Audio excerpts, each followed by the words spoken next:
Boa noite, pessoal. Sejam bem-vindos à semana de webcasts MTAC. Meu nome é Fernando Andreazzi. Estamos juntos mais uma vez, mais uma noite aí para falar um pouco sobre o Office 365, falar um pouco mais sobre o Exchange Online.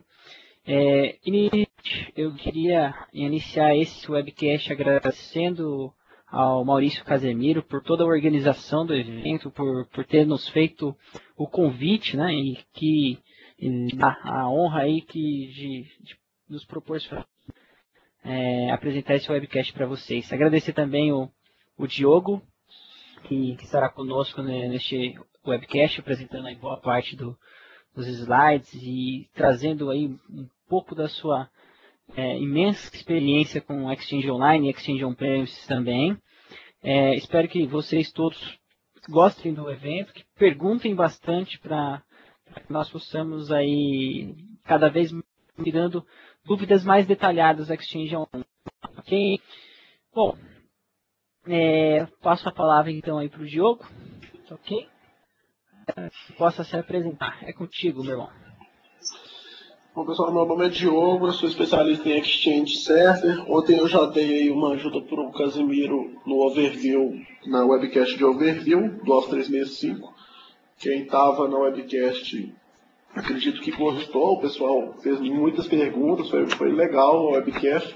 E hoje a gente vai falar aí sobre o Exchange Online. O assunto de hoje vai ser bem focado em Exchange mesmo, então se vocês tiverem alguma dúvida, pode mandar as perguntas através do perguntas e respostas, que no final do webcast a gente vai respondendo todas as perguntas.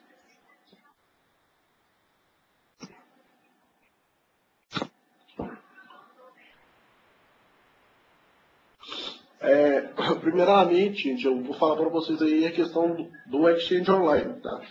Questão da coexistência, tanto o Exchange Online quanto o Exchange On-Premise. O que é essa coexistência? Essa coexistência é quando você tem um Exchange do seu ambiente On-Premise e você vai fazer a migração para o online. Tá? Não necessariamente você tem que fazer a migração completa. Você pode ter esse ambiente de coexistência com algumas contas On-Premise e algumas contas online. O recomendado é que você tenha aí um Exchange 2010 CFSPEC 1 no seu ambiente para você estar podendo fazer essa coexistência, que é chamado de coexistência rica. Tá? Tem como fazer um outro tipo de coexistência com outras versões do Exchange? Tem como você fazer coexistência com o Exchange 2003 e o Exchange 2007 também. Tá? Só que ele não vai ter aí todas as funcionalidades de um Exchange 2010 CFSPEC 1. Como compartilhamento de calendário, ressincronização de Outlook, etc. Então, o Exchange Online ele é um Exchange 2010, tá? Baseado no Exchange 2010, diferente do Bipos, que no Bipos era baseado em Exchange 2007, e no Office 365, o Exchange Online ele possui aí 80% das funções, tá, do Exchange On-Premise, o Exchange 2010 On-Premise. Então você tem uma administração muito bacana através da console do online, e para quem já mexe com Exchange On-Premise, não vai ter muita dificuldade de mexer no Exchange Online, né, de trabalhar no Exchange Online, porque no Exchange Online a gente tem aquele Exchange Control Panel, né, que é o mesmo Exchange Control Panel do nosso servidor On-Premise, do nosso Exchange 2010 On-Premise. Né. Quando a gente tem um ambiente de coexistência rica, a gente tem a possibilidade de fazer um fallback. Né? O que seria esse fallback? O meu usuário está na nuvem, eu preciso voltar ele para o on-premise. Tá? Então a gente consegue fazer essa volta do usuário para o on-premise. Tá? Ela é bem transparente também. E o mais importante é que o usuário não dá um disconnect no mailbox. Né? Ou seja, quando você está fazendo o move do usuário para migração, ele não acontece aí o desconnect no Outlook do usuário. Ele continua conectado normalmente até que a migração seja concluída.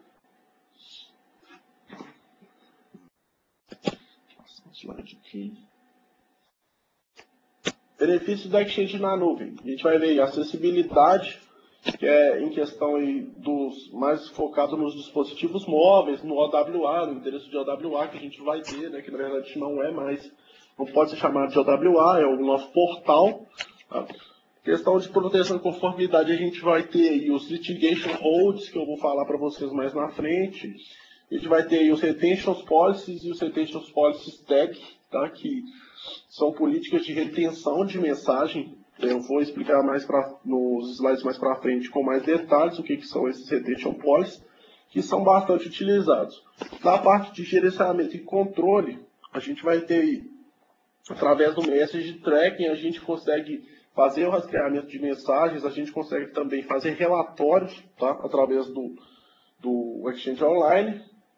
E a flexibilidade de implementação é o slide que eu acabei de explicar para vocês aí na questão do on-premise e do local. Tá? E se você tiver um anti-spam, você consegue fazer com que o seu e-mail passe no anti-spam antes de chegar lá no seu ambiente online ou on-premise? Sim, tá? Você consegue fazer um connector aí para que os seus e-mails passem pelo anti-spam antes de serem enviados aí para qualquer destinatário ou antes mesmo de receber.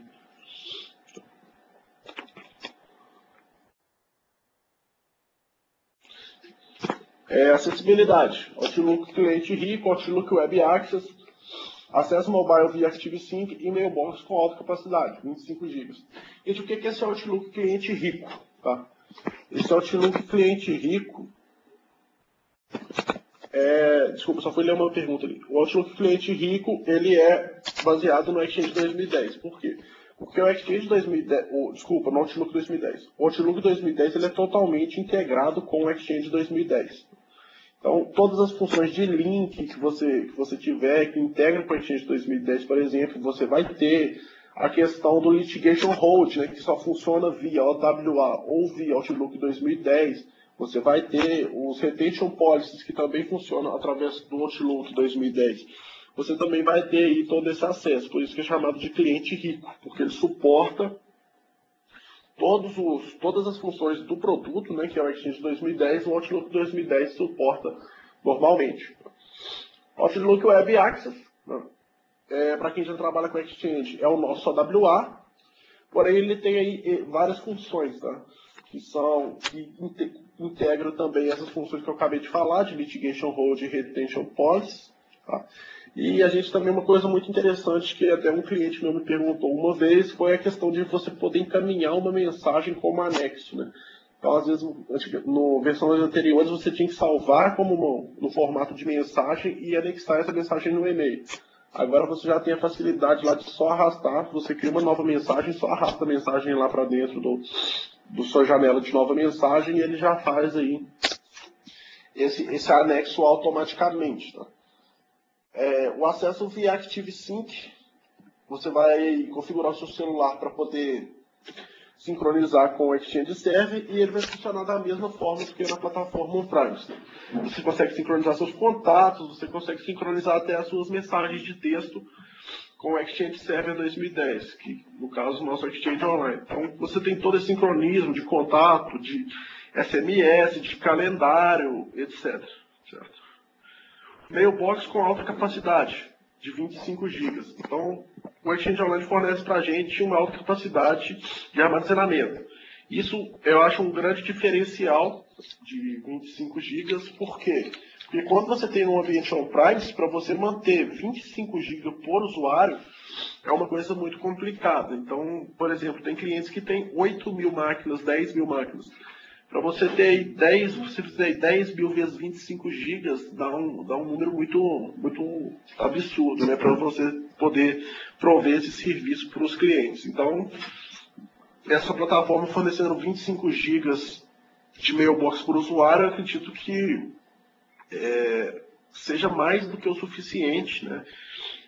Para o usuário poder guardar os seus arquivos. E, além de tudo, ainda possui o archive, né? Que eu vou falar mais para frente aí, no nosso webcast. Deixa eu passar aqui. Peraí que tá lento. Acessibilidade. Então a gente tem acesso móvel através do ActiveSync, né?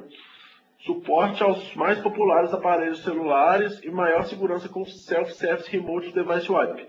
Esse Self-Service Remote Device Wipe é uma ferramenta muito útil, tá? Eu já utilizei e eu já testei e realmente ela funciona. Tá? O que seria esse serviço? Quando o seu dispositivo móvel está sincronizado com o Exchange, você consegue gerenciar o seu dispositivo móvel. O que é esse gerenciar? Você consegue bloquear ligações, você consegue bloquear a instalação de aplicação, você consegue bloquear várias funções do celular que está sincronizado com o Exchange Server. E esse Remote Device Wipe é a função de você resetar o celular. Então, vamos dar um exemplo.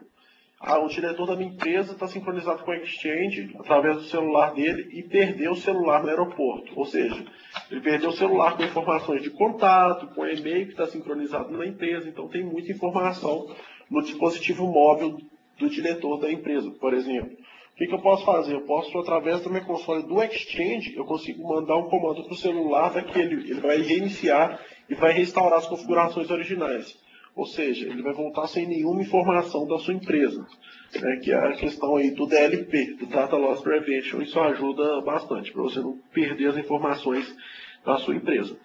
E suporte ao BES e ao BIS. O que é esse BES, gente? O BES é o BlackBerry Enterprise Server. Tá? Para quem não sabe, os aparelhos da BlackBerry não têm integração direta com o Exchange. Tá? A gente tem que ter um servidor intermediário para poder fazer essa sincronização dos BlackBerrys, que é o nosso BES. Tá?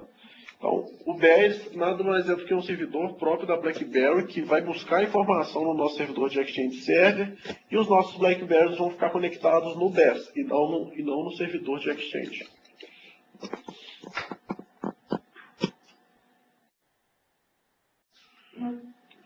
Então, algumas políticas de controle que a gente tem, né, que eu já comecei a falar no slide anterior, que é desativar o Desktop Active Sync, desativar o disco removível, desabilitar a câmera, desativar SMS. Então, tudo isso eu consigo monitorar quando o celular do meu cliente está conectado no meu Exchange Server. Então, eu tenho total controle sobre o dispositivo móvel do meu cliente. Tá? Nas questões de rede, eu consigo desativar aí a rede sem fio, nosso Wi-Fi, desativar o Bluetooth, desativar aí o nosso infravermelho, consigo permitir ou não o compartilhamento de internet no dispositivo e permitir o compartilhamento de desktop a partir do dispositivo. Então, gente, isso são funções que podem ser gerenciadas pelo Exchange Server, certo? Então, assim, basicamente, a gente pode dizer que ele gerencia o celular como um todo, né? Na parte de aplicação, eu consigo aí desativar o POP3 e o IMAP4, que são os protocolos aí para poder baixar e-mail, certo? Lembrando, gente, que quando você está sincronizado via ActiveSync, você não está sincronizado nem via POP3, nem via IMAP4, tá? Você está sincronizado via RPC sobre HTTP, que utiliza aí a porta 443 para poder fazer essa navegação. Então, seus e-mails não são baixados, né? Permite o navegador, você pode permitir ou não que o usuário do lado do seu dispositivo móvel tenha acesso à internet. Permitir aplicativos não assinados. Aplicativos não assinados, gente, são aplicativos aí que não são homologados pela Microsoft para poder fazer instalação no seu celular. Certo? Assim como tem lá no Android, a gente tem no Windows Phone, tem em todos. Lista de aplicativos permitidos e lista de aplicativos bloqueados. Você consegue bloquear aplicativo de joguinho, por exemplo, alguma coisa que você não queira que o seu usuário mexa no seu smartphone, você consegue bloquear isso através do Exchange, criando políticas. Na hora da aplicação dessas políticas, gente, essas restrições são aplicadas por mailbox, tá? Você consegue fazer essas aplicações de políticas através das mailbox.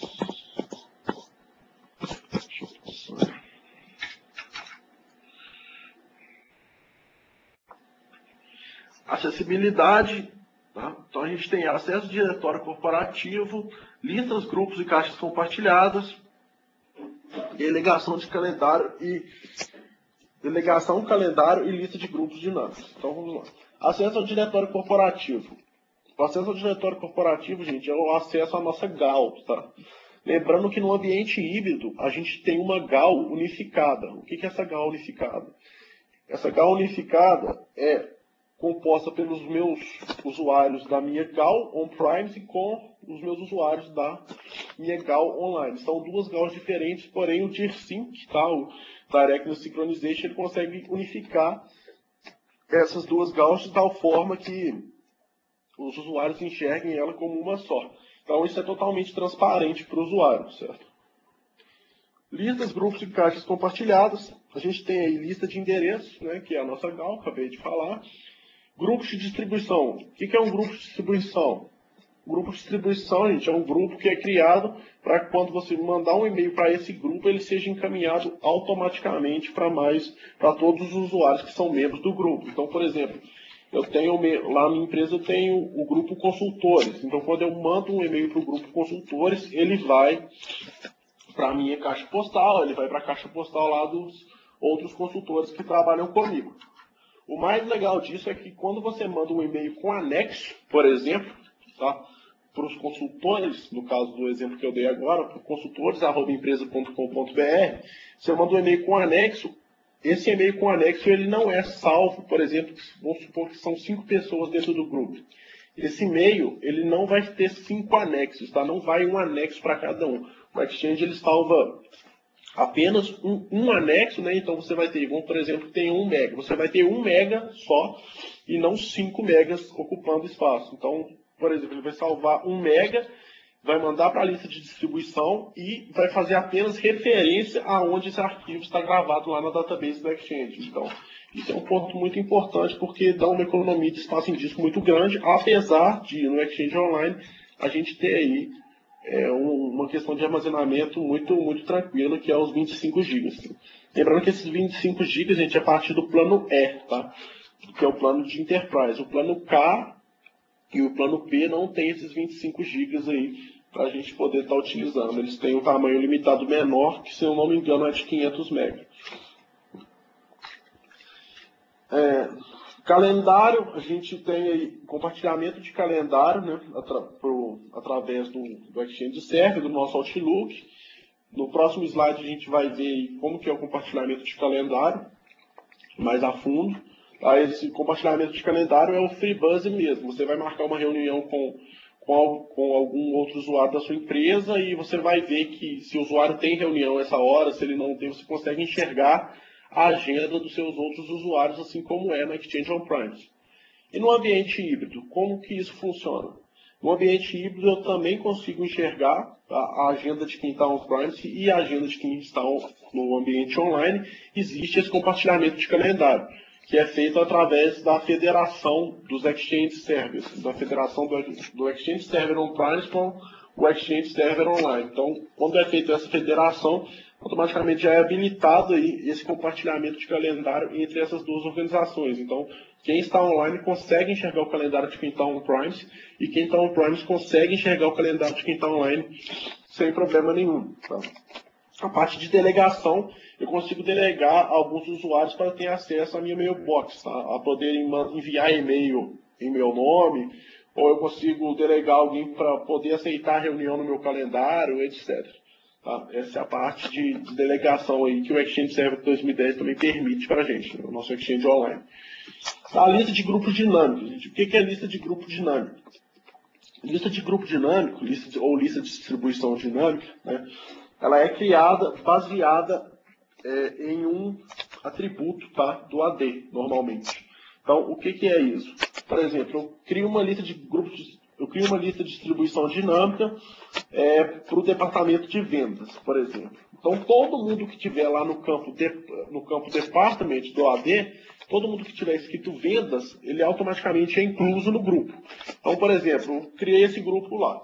Aí amanhã entrou um novo usuário de vendas na minha organização. Na hora de eu criar o cadastro dele lá no AD, que posteriormente vai ser sincronizado pelo DIRSync que vai para o grupo lá no nosso Exchange Online, quando eu criar o cadastro desse usuário e colocar lá no departamento dele vendas, automaticamente ele já ingressa no grupo. Tá? A desvantagem disso é que toda vez que você mandar um e-mail para esse grupo, ele vai fazer uma busca na GAL e vai verificar se tem algum usuário novo ou não. Tá? Por isso que ele é chamado de grupo dinâmico. Ele é criado podemos dizer assim, ele é criado na hora, né, de mandar o e-mail, mas na verdade ele fica estático, você consegue ver ele na console, porém na hora que você vai enviar o e-mail, ele age dessa forma. Diogo? Oi? Só te interromper um pouquinho, avisar o pessoal que o PPT já está disponível, tá, para download, aí no LiveMeet, na parte de handouts, ou na parte de folhetos, é só fazer o download, que já está disponível PPTX, compatível aí com o Office 2007 e Office 2010. Beleza, Casemiro, só aproveitar que você está me escutando bem, tá tranquilo? Tá tranquilo, tá perfeito. Se alguém quiser escutar algo diferente aí, algum problema, pode notificar aí que a gente tenta ver o que está acontecendo. Beleza.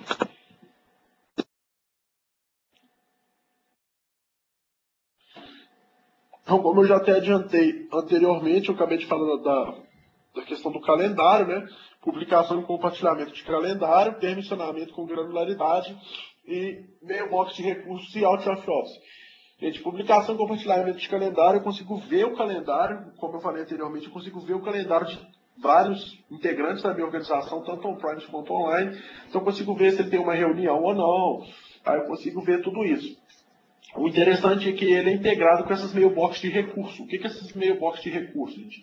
As Resource Mailbox, elas são mailbox de sala de reunião, tá? Ou mailbox de equipamento. No caso da sala de reunião, que eu costumo dar um exemplo, é bem bacana porque eu quero marcar uma reunião com o Fernando Andreazzi e com a Sara. Então eu mando um e-mail para os dois marcando a reunião e clico no botão sala. Quando eu clico no botão sala, ele vai apontar para mim todas as mailboxes de recursos sala que eu tenho. Então eu vou agendar uma reunião na sala A às 3 horas da tarde. Então eu agendei uma reunião com a Sara e com o Andreazzi na sala A às 3 horas da tarde. Então tudo bem, minha reunião está agendada. Aí o Maurício vai, acessa o Outlook dele e tenta marcar uma reunião na sala A às 3 horas da tarde. Quando ele tentar marcar essa reunião, tá, se os mailtips estiver ativado, automaticamente ele vai dar uma dica para o Maurício falando o seguinte: olha, às 3 horas tem a reunião do Diogo, da Sara e do Fernando nessa mailbox. Favor agendar outro horário. Então tem como você colocar um moderador para essa sala também. O que é esse moderador? Na hora que você marca a reunião, nessa sala, ele manda uma mensagem para o moderador aprovar ou não essa reunião. Tá? Eu já utilizei muito esse recurso em caso de secretária, né? Secretárias aí que cuidam de sala de reunião, de chefes, etc. Para poder fazer esses recursos. E o out of office, gente, nada mais é do que as nossas respostas automáticas. Né? Quando você entra de férias, você coloca lá, estarei de férias no período tal, tal, tal. Então, esse é o nosso out of office, certo? O permissionamento com granularidade, né, que eu pulei aqui, é o permissionamento de quem pode acessar o calendário de quem. Então, você tem que ter a permissão para poder acessar o calendário de outro usuário. Você não pode simplesmente acessar o calendário, por exemplo, do diretor, ou do RH, etc. Tá? Tem como você fazer as permissões para ver quem pode enxergar o calendário de quem pode compartilhar o calendário com quem.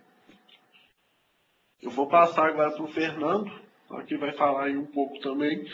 E qualquer coisa que, se você tiver para complementar, Fernando, o que eu falei agora, até agora, você pode falar aqui e a gente discute aqui.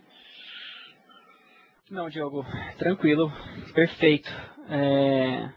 Eu vou dar sequência aqui falando um pouco da parte de segurança agora, falar um pouco de quais são as features presentes em termos de segurança e anti-spyware também do Exchange Online. E você fica à vontade também se tiver algum comentário, ok? Bom, começamos a falar então sobre proteção e conformidade, parte de anti-spam e antivírus.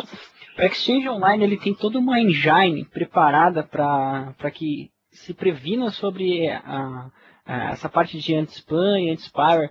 Né? Então ele tem uma proteção nativa que é o Forefront Online Protection for Exchange, que hoje, no Office 365, nós conseguimos ter gerência desse painel do FOP. Então, algo que nós não tínhamos do Beacons e tínhamos muita dificuldade também. Hoje nós já conseguimos gerenciar e ter um controle maior também do que chega. Nós conseguimos ter uma visão pelo painel do FOP do que chega de spam, do que chega de e-mail válido. Né?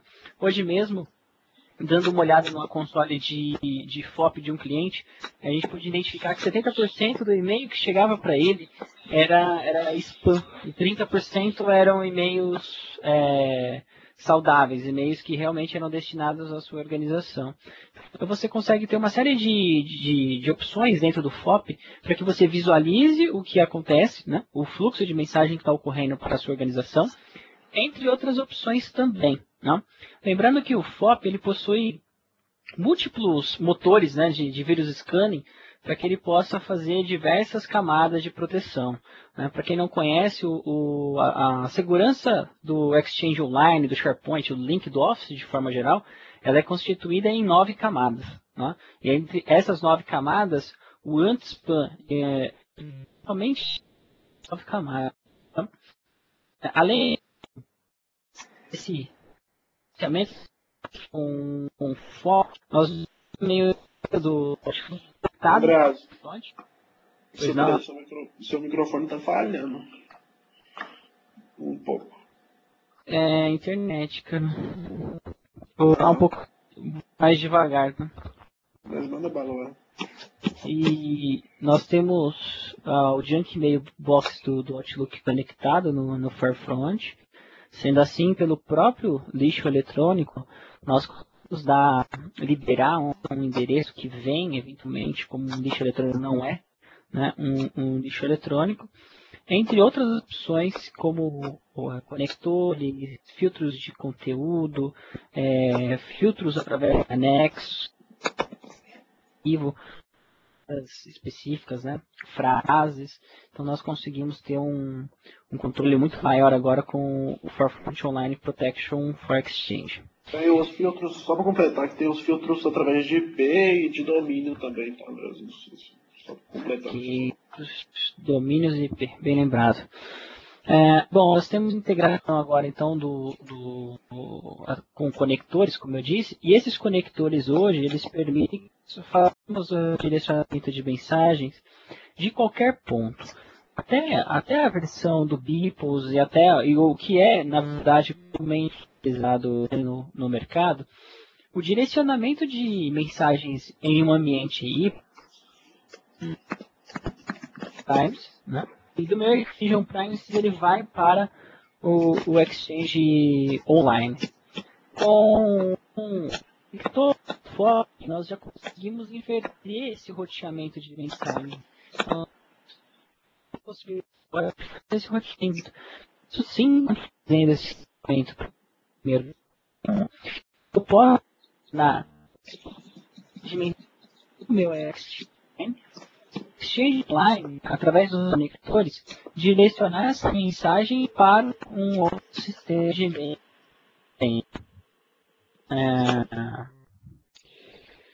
Vamos lá, só um minutinho. O pessoal tá reclamando, cortando. Que eu tô numa internet bem ruim, pessoal. Eu tô falando um pouco devagar, se ficar difícil, o Diogo me complementando aí, tá ok?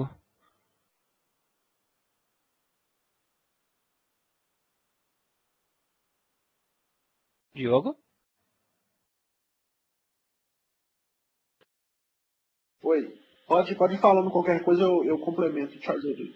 Ok, pessoal, se faltar aí, se cortar um pedaço, vocês também dão feedback no Cache os NS, que o pessoal vai falando bem.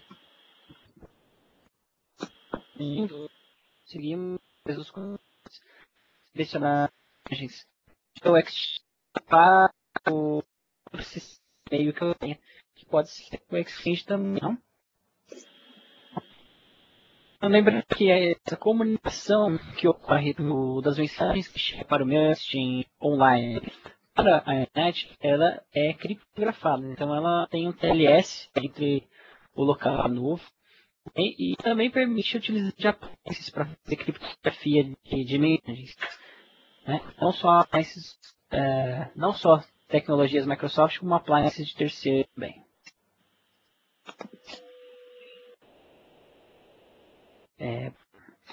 Parte de arquivamento. Ainda falando sobre proteção e conformidade, no Office 365, temos a parte de arquivamento de arquivo. Com a tem um gerenciado do quem tem o padrão do Microsoft. Tá cortando muito, cara. Então manda bala, Diogo. Deixa eu te ajudar no slide que tá cortando muito, o pessoal tá falando que não tá escutando. Vamos lá, gente. Na parte de arquivamento, completando o que o Andrés falamos, provavelmente deve ter cortado aí para vocês, tá? A gente tem a possibilidade de archive, tá? E o que é interessante nessa possibilidade de archive? O archive, você pode criar políticas de archive, tá? Então eu consigo fazer o archive através de mensagens mais antigas que 2 meses, mensagens mais antigas que 3 meses. E tem aí uma série de ações, tá?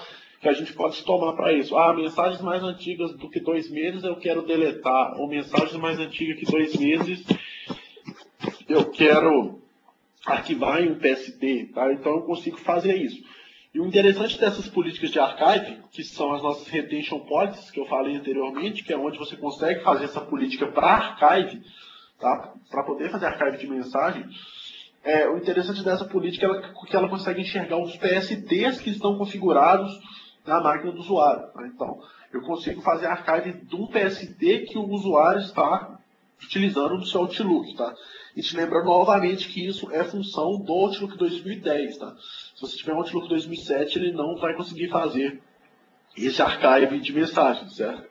A ferramenta de busca integrada é a ferramenta de search mesmo, né, que é bem tranquila de mexer. Você pode fazer uma busca lá e poder fazer o arquivamento. Você pode fazer o arquivamento manualmente, tá? Se você quiser, ou o próprio usuário fazer o arquivamento, ou ele deixar a política fazer o arquivamento e tomar as ações necessárias. Tá? Lembrando que a gente está falando de arquivamento e de política, tá? Não sei se vocês estão entendendo claramente. O fato do arquivamento estar ativado, tá? Do archive estar ativado, não significa que a política está ativada. O que é isso? Eu tenho que ativar um archive no mailbox do usuário para eu poder habilitar uma política para falar que as mensagens com mais de 3 meses vão para o archive. Porque se eu criar uma política falando que as mensagens com mais de 3 meses vão para o archive e esse archive não existir na mailbox do usuário, a minha política vai falhar. Então, habilitar o archive é uma coisa e fazer a política de archive ou para archive ou para fazer outra determinada ação que você quiser é outra coisa. Tá? Então, são duas coisas diferentes, mas são duas coisas que ele vai possibilitar para a gente. Lembrando também que o archive está disponível no Exchange 2000, no Exchange 2010, né, no Exchange Online, a partir do plano E3, se eu não me engano. É isso mesmo, Casimiro? É isso mesmo, Diogo. É isso mesmo, né, André? É do plano E3. Beleza.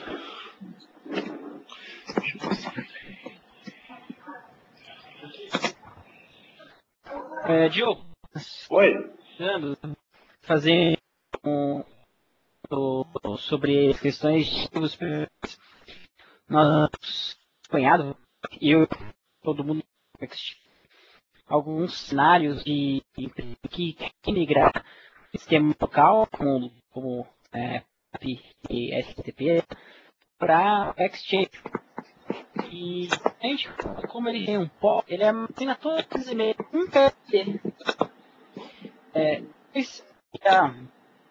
Daí eu dar uma olhada no log, onde a gente tem outras ferramentas de terceiro também, que fazem esse gerenciamento de arquivos PST, endereçando as mensagens, né, o conteúdo desse arquivo PST para a nuvem. Então nós temos ferramentas de parceiro da Microsoft como o MessageOps, que tem soluções muito boas para que você envie os dados do seu PST para a nuvem. André, deixa eu te completar, você falou de ferramentas de parceiros Microsoft, né, que fazem isso da MessageOps. Tem realmente essas ferramentas, e só que a Microsoft ela comprou, não sei se você já viu, né, com certeza já deve ter visto, a questão do PST Capture. Eu não sei se você já viu. Sim, lembrando que o PST Capture, né, ele funciona somente com ambientes que tenha Exchange on-premises mais Exchange online. Então, eu estava me referindo a ambientes que não tem Exchange, POP, né? Hoje tem... Pode usar o MessageOps, né? Isso, comum que tem ambientes que usam POP, né? POP, SMTP, baixa tudo no notebook e aí acaba gerando arquivos de, às vezes, 20 gigas, 10 dias, endereçar tudo isso para a nuvem às vezes é um pouco complicado. Então a gente tem outras possibilidades aí de essa migração. Vamos lá. Sim, realmente tem outras possibilidades, só completando o que você falou. E uma interessante, gente, tá? Eu vou falar para vocês um problema que eu tive em relação ao Pictus, tá? Pela falta de utilização dessa ferramenta. Quando você arrasta, né, no meu, por exemplo, eu tinha um ambiente Exchange Server, tá? Quando eu migrei para o Pictus. Então, assim, quem tinha PST local na máquina foi orientado que eles arrastassem, tá, a mensagem para dentro da nuvem. E o que é esse arrastar a mensagem para dentro da nuvem causava para a gente? Quando o usuário, desculpa, quando o usuário arrastava a mensagem para a nuvem, tá, na hora que o próprio usuário desse um reply nessa mensagem, né, desse um responder nessa mensagem, o endereço que aparecia no cabeçalho dele para responder era o endereço X500 do AD. Era um endereço que fazia referência internamente como se o usuário fosse um usuário que estivesse no seu ambiente interno, né, no seu ambiente on-premise. Então eu tive esse problema aí que o pessoal arrastou algumas mensagens para dentro da nuvem, certo? E ele não manteve, né? Ele manteve esse cabeçalho fazendo referência aí ao meu Exchange on-premise, certo? E com as ferramentas da MessageOps que o Fernando falou, o PST Capture que a gente comentou agora, ele não tem esse problema, tá? Ele mantém a autenticidade do cabeçalho. E com a coexistência rica também, gente, quando você faz a migração do mailbox, tá? Ou de algum do mailbox do usuário, do PST, etc., ele não tem esse problema também de autenticidade de cabeçalho. Deixa eu seguir aqui, Fernando. Vamos lá. Proteção e conformidade, gerenciamento de relatórios. A gente tem aí na parte de archive na nuvem, gente, para a gente poder habilitar, tá? O archive na nuvem é muito simples. Dentro do nosso Exchange Control Panel, a gente vai lá em propriedades do mailbox do usuário, vai em mailbox features e vai mandar habilitar o archive dele, certo? Então, você pode ver aí que a gente está criando, nesse botão a gente tem Create a Remote Host Archive. Então, a gente está criando um archive dentro do ambiente da Microsoft, certo? Se você tiver um ambiente híbrido, você tem que ter o Exchange 2010 SPEC 1, tá? Para poder gerenciar esse archive também. Você consegue gerenciar através da console, tá? E essa console é totalmente integrada com a nuvem. Então você vai no seu Exchange On-Premise, você vai lá, vai dar um add Exchange Forest, né, que é adicionar uma nova floresta de Exchange, vai colocar suas credenciais na nuvem. Quando você colocar as credenciais na nuvem, ele vai aparecer para você um novo Organization Configuration e um novo Recipient Configuration. Lembrando que não tem Server Configuration a nível de nuvem, certo? E você consegue administrar, fazer archive, fazer move de mailbox, tá? Fazer até mesmo comandos de PowerShell, que eu vou falar para vocês no slide mais para frente. Você consegue conectar lá na nuvem através de Shell e rodar comandos de PowerShell remotamente, né? Eu e o Andreas, a gente já utiliza muito isso, né, Andreas? Para poder fazer migração, para setar alguns parâmetros em diversos usuários, etc. Por exemplo, uma migração que eu estou fazendo, que são 8.000 usuários, se eu tiver que setar mailbox por mailbox, alguns parâmetros eu não consigo. É muito trabalhoso. Então, a gente roda aí tem alguns templates aí que ajudam a gente a fazer essa gerência, tá, de mailbox do usuário, não só para archive, tá, gente? O PowerShell tem nos auxiliado bastante em quase todas as tarefas aí do dia a dia, principalmente migração também, né? Para migração realmente é muito importante.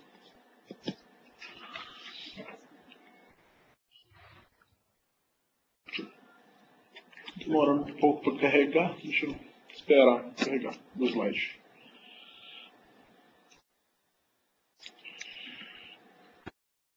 A retenção já carregou aqui, tá beleza. Carregou aí? Tá. A parte de Litigation Hold, gente, que é a retenção legal, né? O que é isso? A gente pode habilitar aí nas mailboxes do usuário, para quê? Para que quando ele mandar um e-mail com o assunto folha de pagamento ou qualquer outra, ou a palavra folha de pagamento esteja dentro do e-mail que ele mandar, eu consigo fazer com que ele encaminhe esse e-mail para um gerente, para um gestor, ou que ele mova uma cópia desse e-mail para uma database específica, tá? Então eu não consigo ter uma gerência disso, isso é a litigation hold. Isso aí é bacana, tá? Na utilização, por exemplo, de projetos que eu fiz uma proposta para um banco, tá? Fiz uma proposta de Office 365 para um banco e isso aí eles iriam utilizar bastante, né? Que tem, como é banco, eles trabalham muito com compliance, com esses Sarbanes-Oxley, ISO 27000, etc. Então isso aí ajuda a atender aí esses requisitos de conformidade. Tá? A questão do litigation hold. Você pode habilitar aí para os mailbox, tá? E você também consegue capturar aí os dados de busca dos usuários. O que os usuários fizeram de busca nos seus arquivos PSTs ou dentro da sua própria mailbox, tá? Etc. Caso ele tenha permissão para fazer search em outras mailbox também, o Litigation Hold consegue gerenciar isso, certo?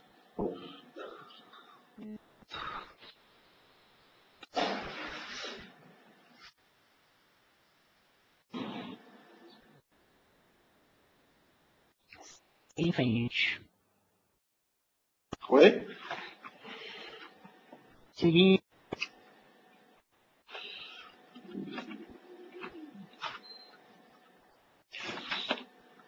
Você tá escutando, André? Você tá tranquilo? Sim, estou escutando bem, Diogo. Beleza. Só queria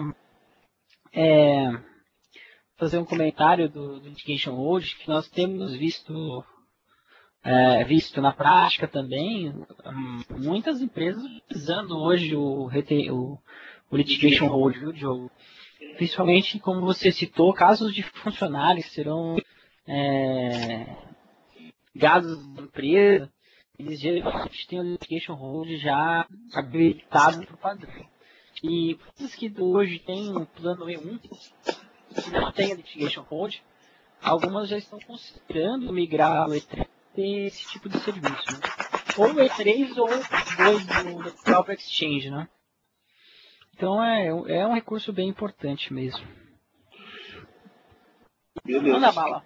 Fala de Transport Rules agora. Tá. Vamos lá, proteção e conformidade, gente, são as nossas Transport Rules. Para quem já trabalha com o Exchange 2010 ou 2007, enfim, com a plataforma Exchange, né, vocês já devem conhecer as regras de transporte, onde a gente tem aí as nossas condições, as nossas ações, né, e as nossas exceções. Então, assim, a regra de transporte, ela é uma regra que vai ser aplicada caso ela atenda determinada condição, ela vai tomar aí uma ação respectiva, certo? E se você quiser fazer uma exceção, você consegue fazer essa exceção. Então, por exemplo, se o e-mail é de um membro do grupo executivos e é enviado para o destinatário que são fora da organização e contém a palavra-chave preço, você vai redirecionar o e-mail para auditoria, certo? Exceto se o e-mail foi enviado para jurídico@contos.com. Então, essa é uma regra de transporte que vai tratar, tá, todas as mensagens aí que forem enviadas do grupo executivos para fora da organização e que tiverem a palavra preço. Para que serve isso, gente? Eu já tive demanda aí, tá? Para poder fazer esse transporte rule que o gerente me pediu para que um e-mail com um determinado e-mail não saísse do Exchange de maneira nenhuma. Ele sabia que o usuário ia mandar o e-mail e queria que ele não saísse. Então eu consegui fazer aí através das Transport Rules, lembrando que as Transport Rules, elas são configuradas não necessariamente sempre de dentro para fora, tá? Eu consigo configurar se uma mensagem chegar de fora da minha organização para determinado e-mail, tá? Eu consigo fazer isso, então ela funciona tanto de interno para externo quanto de externo para externo, e eu consigo fazer essa configuração aí através do meu Exchange Control Panel, certo? Sem problema nenhum. Se tem alguma coisa para complementar, né? Tem, você falou alguns exemplos de Transport Rules e eu vou complementar com mais dois bem simples. Disclaimer de e-mail eu não falei de mundo, disclaimer, né? Porque vai ter um slide mais na frente que vai falar, mas tudo bem. Manda bala. Isso. É o disclaimer, né, o disclaimer de texto, né, que é o que você vai falar mais pra frente, até o dinâmico. E anexo. Né? Muitas empresas, muitas analistas de TI reclamavam que não queriam trafegando no seu ambiente 30 de anexo, né? Lembrando que esse número também foi reduzido para 25 megas hoje. Então, se você não quer que as mensagens dentro do seu ambiente trafeguem com 25 megas de anexo, você pode, através das Transport Roads agora, fazer o quê? Baixar o tamanho dos anexos, né? Então, você pode configurar qual é o limite de anexo que você tem no seu ambiente. Você pode baixar, você pode configurar isso para menos. Para mais, não.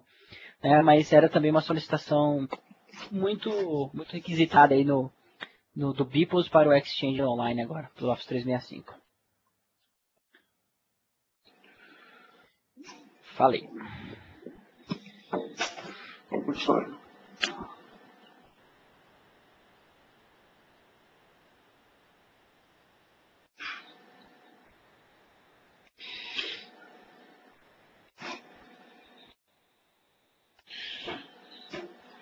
Então, gente, nas nossas regras de transporte, a gente tem aí alguns exemplos, né, que a gente já deu, esse exemplo de regras de transporte, então a gente pode fazer na condição aí para usuários específicos, para um conteúdo específico, para uma classificação da mensagem, para anexo, igual o André acabou de falar, tá, para o tipo de mensagem, etc. Então, isso aí são só exemplos de condições que a gente tem aí para poder fazer regras de transporte. Agora a gente vai ver mais uns outros tipos de condições também.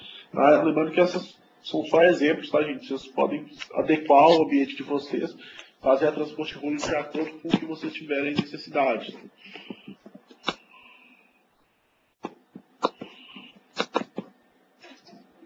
Regras de transporte padrão. Então, para te dar um exemplo aí, muro ético, restrição de e-mail entre áreas. E-mail entre pessoas ou lista de distribuição. Como você consegue fazer isso? Supervisão. Requer anuência de supervisão para envio de e-mail. Então, requer aprovação do gerente e o mailchimp avisa que necessita de aprovação. Esse aí já é até padrão, tá? Essa política de supervisão. E a gente tem outras políticas. A política de assinatura, que o Andreas falou, por exemplo, né, que não é padrão, adiciona o disclaimer como nome, título, departamento, etc. E a gente tem também a opção de fazer essa assinatura automática. O que é essa assinatura automática? Ela vai buscar dados, tá, do usuário. Então, ela vai buscar departamento, vai buscar cargo, vai buscar nome do usuário, tá, no próprio AD, né? Que quando eu falo AD, gente, automaticamente já subentende que esse AD ele é sincronizado com o DIRSync na nuvem, tá? Para ele poder buscar essas informações e poder, assim que ele busca essas informações, ele já coloca lá embaixo da sua mensagem como assinatura, ele já coloca esse disclaimer lá. Então ele pega o nome por exemplo, o nome do usuário, o departamento do usuário e o cargo do usuário, através do DIRSync, né? E complementa lá no seu e-mail, tá? Sem problema nenhum. A questão de e-mail tips, gente, para quem não sabe, tá? Então, tudo bem.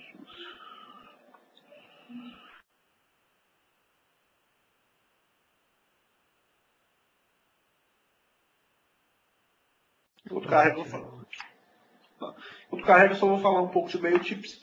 Gente, e-mail tips são as dicas, tá, que aparecem lá. Por exemplo, se você você habilitar o e-mail tips, na hora que você for mandar um e-mail para o usuário, que o usuário tiver com uma mensagem de out of office, por exemplo, estou de férias, ele não automaticamente ele já aparece na tela do seu Outlook, tá? Não precisa de você mandar a mensagem para o usuário para você receber de volta falando estou de férias no período tal, tal, tal. Não, ele automaticamente já fala, ó, esse usuário está de férias. Você realmente deseja mandar uma mensagem para ele? Aí você coloca se sim ou não, tá?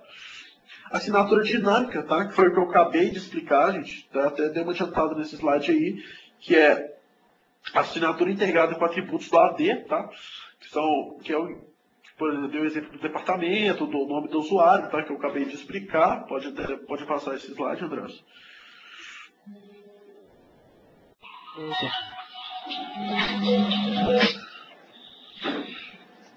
Claro.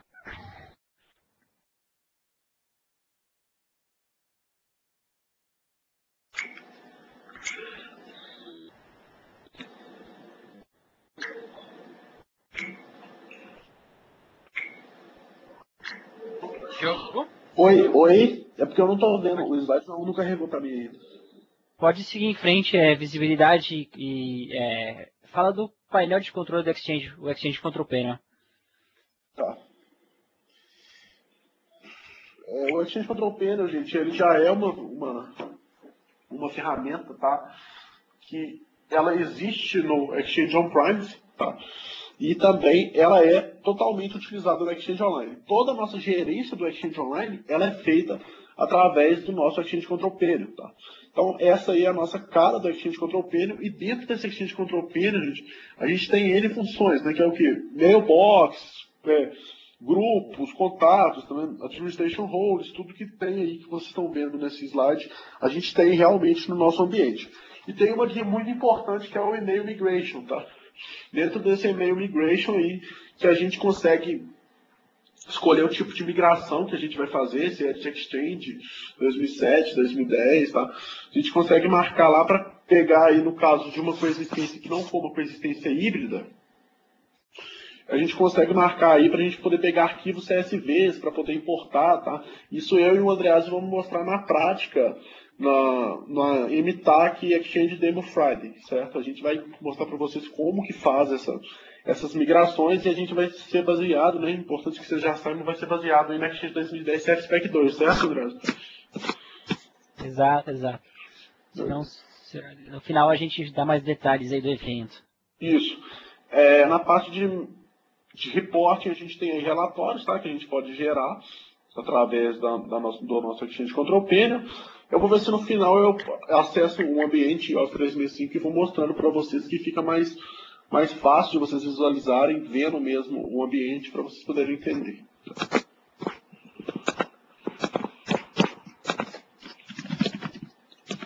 Meu slide ainda está carregando, tá? Se carregar, você pode me falar, entre as que eu já vou falando. Ok. E falando sobre PowerShell remoto. Só um minuto.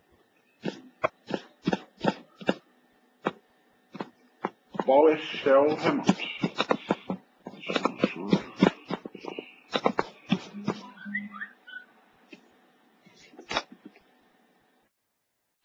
PowerShell remoto, gente. Então, o que é o nosso PowerShell remoto? Só um minuto, gente.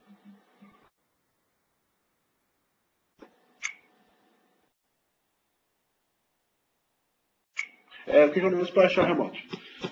Nosso PowerShell remoto é um módulo, tá, de PowerShell exclusivo para nuvem, tá, gente? Para Office 365, que a gente pode aí fazer tarefas, igual o André falou, tarefas rotineiras que a gente para poder administrar. O que é isso? Por exemplo, no projeto que eu tive que falar que a senha de todos os usuários não vão expirar, certo? Esse comando específico eu só consigo através de shell, tá? Tem coisas que eu consigo fazer através do Exchange Control Panel e tem coisas que eu consigo fazer somente através de shell. Agora, tudo que eu consigo fazer via Control Panel, eu consigo fazer via shell, tá, gente? Qualquer coisa. Agora, nem tudo que eu faço via shell, eu consigo fazer via Exchange Control Panel, né, que é a nossa console gráfica. Quer falar, André? Voltei agora. Desculpa, pode ir. Não, achei que você queria falar. Enfim, então qualquer tarefa eu consigo fazer através disso. Normalmente a gente usa o shell, gente, quando a gente precisa modificar muitos usuários de uma vez, muitos atributos de usuário de uma vez, né? Então, a migração que eu estou fazendo consiste em 8.000 usuários, por exemplo, e eu consegui fazer com que a senha dos 8.000 usuários não expirasse, certo? Para a senha de todos os usuários nunca expiram. Por que eu fiz isso? Foi uma solicitação do gerente, né? E eu consegui fazer isso através de PowerShell. A gente não teria outra maneira de eu fazer que as senhas dos usuários não expirassem se não fossem o PowerShell. Então eu consigo conectar lá na nuvem utilizando o meu PowerShell. Basta a gente instalar o PowerShell referente ao Office 365 que está disponível lá no próprio portal, tá, gente? Lembrando que o shell do Office 365, gente, ele é um shell diferente do DirSync Config Shell, tá? Esse DirSync Config Shell é um shell propriamente do DirSync, né? Propriamente do nosso sincronizador do ambiente on-premise para a nuvem. Então são dois shells diferentes, tá? Então os comandos que rodam no shell de Office 365, não necessariamente eles têm que rodar também no shell do DirSync. Deixa eu continuar.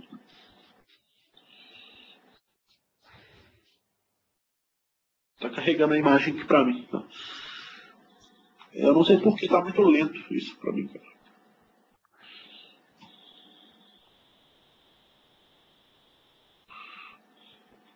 Visibilidade e controle, que é o nosso Role Based Access Control. Então, esse conceito de Role Based Access Control, ele veio a partir do nosso Exchange On-Premise, nosso Exchange 2010 On-Premise. O que é isso? É a nossa administração granulada, certo? Por exemplo, na minha empresa, eu sou o administrator full, então eu tenho total acesso ao tenant do meu Office 365, certo? E eu tenho um estagiário que precisa fazer reset de senha, por exemplo, né, que seria aí no nosso slide o meu suporte de primeiro nível, por exemplo. Então eu não preciso dar um acesso completo para um estagiário poder apenas resetar a senha. Né? Então eu consigo granular esse acesso através das minhas Role-Based Access Control. No próprio Exchange Online ele já tem algumas funções, tá? Por padrão, tá? Tem lá no meu blog todas as funções que tem por padrão, eu já postei a respeito disso.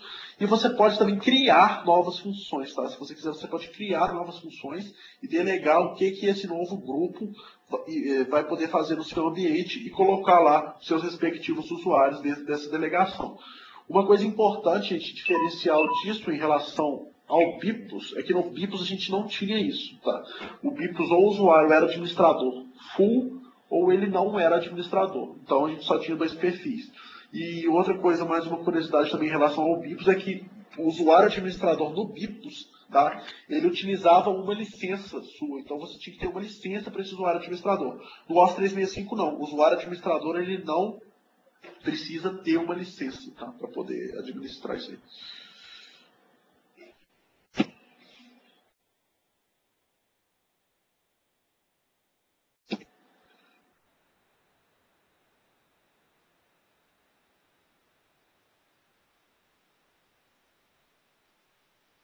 Slide. Tá indo aí, Diogo. Você está apertando aí ou você quer que eu passe? Não, não tô apertando não. Pode ir lá. Deixa eu passar. Esperar que está bastante lento.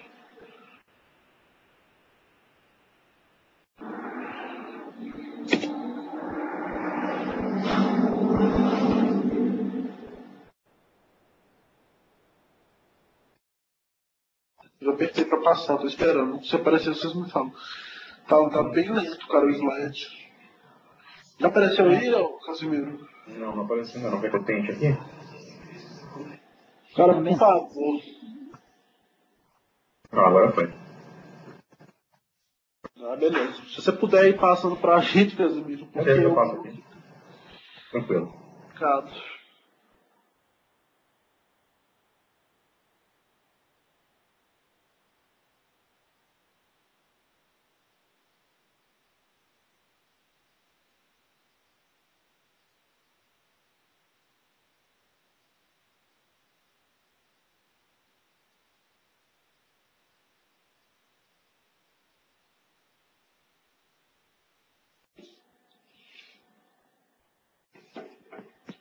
Apareceu aqui pra mim já. Tá me escutando agora, Casimiro? Tô te escutando, Diogo. Pode ir lá. Tá me escutando? Beleza. A parte de relatórios, gente. A gente tem aí relatório de acesso de mailbox, tá? De quem criou o mailbox, quem não criou, quem deletou o mailbox, tá? Quem fez alguma coisa. Então a gente tem rastreamento através desses Role-Based Access Control. Então a gente consegue rastrear delegações e acesso de usuário a mailbox compartilhados. Tá? O que é um mailbox compartilhado? A gente é o nosso shared mailbox, tá? A gente tem uma mailbox aí que ela é compartilhada por mais de um usuário. Então eu consigo ter relatórios a nível de quem acessou essa mailbox, consigo ter relatório de quem fez determinada configuração dentro do Office 365, tá? Consigo ter esses relatórios aí dentro lá do meu painel do Office 365, certo? Vocês podem ver no slide também que a gente tem aí o relatório de litigation hold, o que foi filtrado, o que não foi, qual usuário que tentou mandar uma informação confidencial da empresa para fora, ou com alguma informação com determinada palavra, etc. Tá. Casimiro, se quiser passar, pode passar.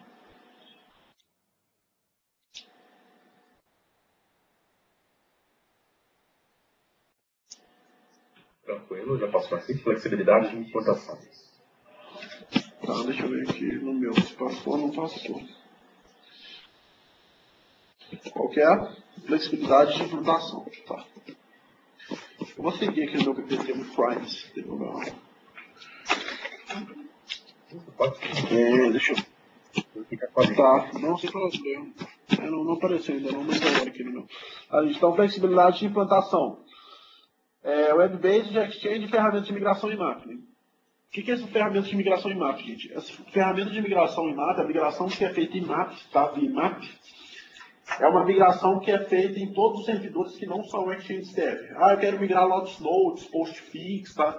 Eu consigo migrar através dessa migração via IMAP, tá? Via protocolo IMAP. Se você quiser, igual o Andreas indicou, utilizar ferramentas de terceiros também, tá? Você consegue utilizar ferramentas como da MessageOps, que são muito boas, tá? Eu e o Andreas recomendamos ferramentas da MessageOps para poder fazer essa migração para a nuvem.